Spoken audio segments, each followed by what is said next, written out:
Welcome, welcome, welcome to Home Loans Network podcast. I am Ebonie Beaco, your mortgage loan officer and mortgage strategist. This podcast is for buyers who wants facts over fear, strategy over guesswork, and education before obligation. So, if you're thinking about buying a home and you want to avoid mistakes, delays, or expensive surprises, just stay right here because I will be breaking down 15 first-time home buyer questions most people don't think to ask until it's too late. So let's get into it. But before I do, note that this is episode 3 of 3 for first-time home buyers questions. So make sure you review the other 2. Question number 1 that I was asked: what is earnest money and how do I get it back? Well, earnest money is the deposit that you submit with your offer to show the sellers you're serious. It's typically applied towards your purchase at a closing. Now, you usually get it back if you cancel the contract for a valid reason outlined in your contingencies, like inspections, appraisal problems, or loan denials. You only risk losing it if you walk away outside of those protections. Why does my mortgage payment change after closing? Your loan payment itself doesn't change, but the taxes and insurance can. After you buy, the county may reassess the property at the new purchase price, which can raise taxes. Insurance premiums can also increase. When those change, your escrow payments adjust, and that changes your total monthly payment. What is PMI, and how do I get rid of it? Well, PMI, or private mortgage insurance, is required on most conventional loans. So when you put less than 20% down, it protects the lender, not you. But the good news is PMI is not permanent. Once you reach enough equity, either through payments, appreciation, or refinancing, it can often be removed. And so basically, once you get down to 79% loan to value, your PMI will be automatically removed.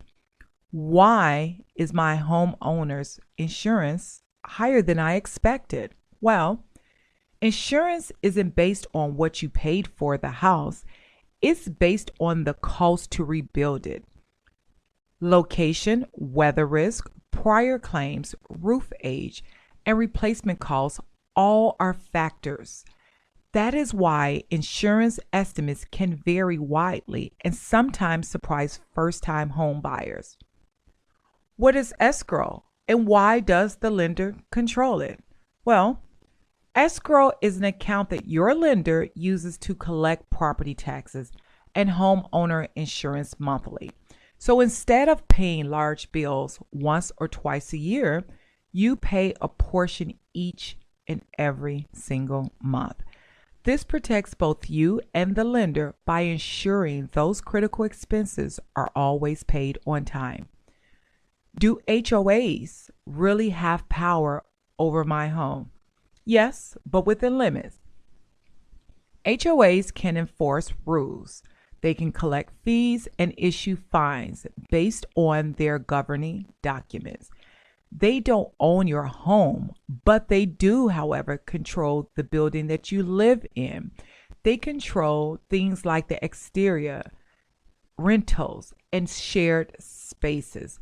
So, and when I say they control rentals, meaning the rental occupancy, a building that you decide to purchase a condo in may only say only 20% rentals are allowed, and the other 80% of the units has to be owner occupied.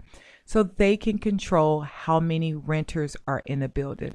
They can also control, depending on how the association is set up, what type of renters you have, not based on race, but based on credit, based upon their assets.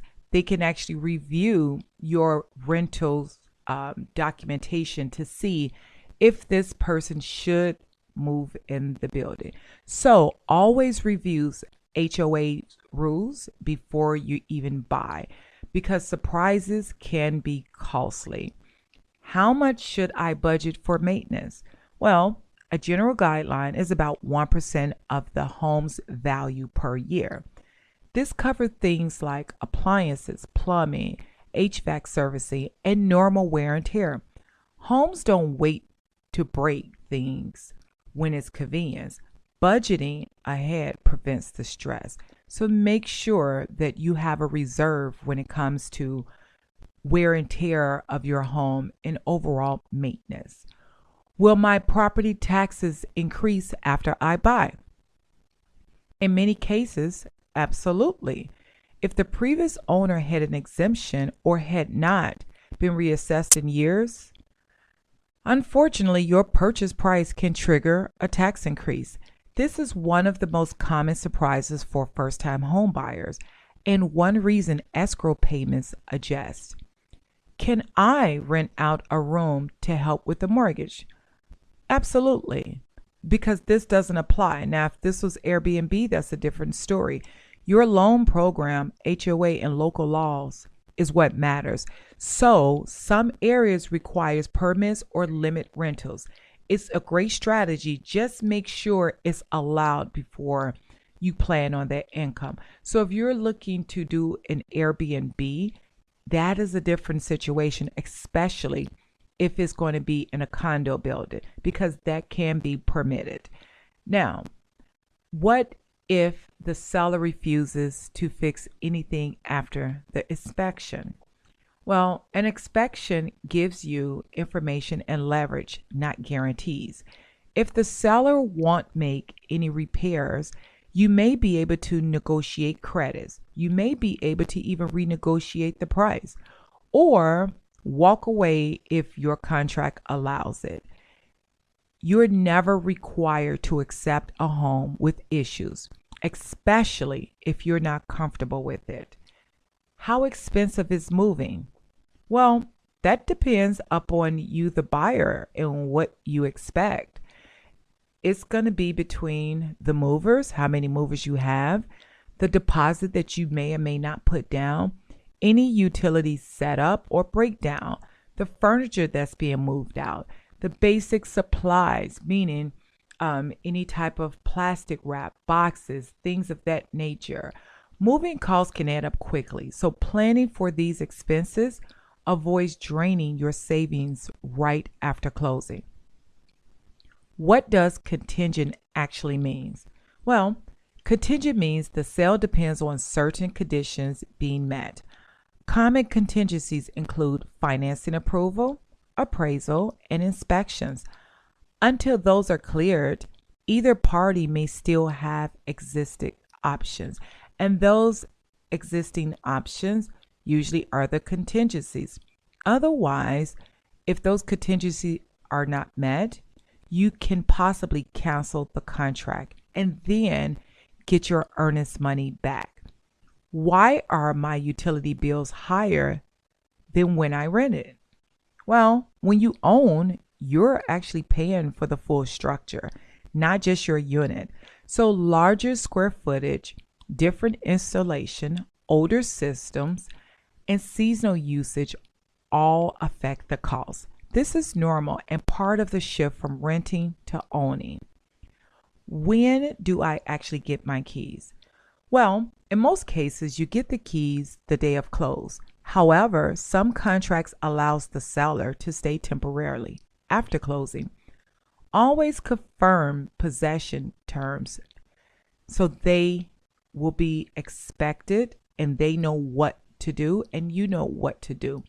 Understand your expectations in the contract needs to be written out very clear so there is absolutely no confusion at the closing table.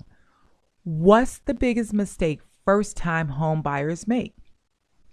Well, waiting to ask questions until they're already under contract, such as the condo association. What are their rules, regulations, and guidelines? What is prohibited? What is permitted? Education before writing an offer gives you leverage, confidence, and options. So once you're under contract, timelines are tight and mistakes can become more expensive. It's really important to ask questions. If you want real answers without the pressure, confusion, or sales talk, come hang out with me every Wednesday live at 7 p.m. Central Standard Time for Wind Down Wednesdays, live on YouTube and on TikTok. So on YouTube, it's at the Real Estate Deal Room, and on TikTok, it is Home Loans Network, and that will be in the description of this podcast. That is where I answer real questions live, bring things down simply, and just make home ownership make sense. So make sure you subscribe to the Real Estate Deal Room, turn on those notifications, and I will see you Wednesday at 7 p.m. Central Standard Time.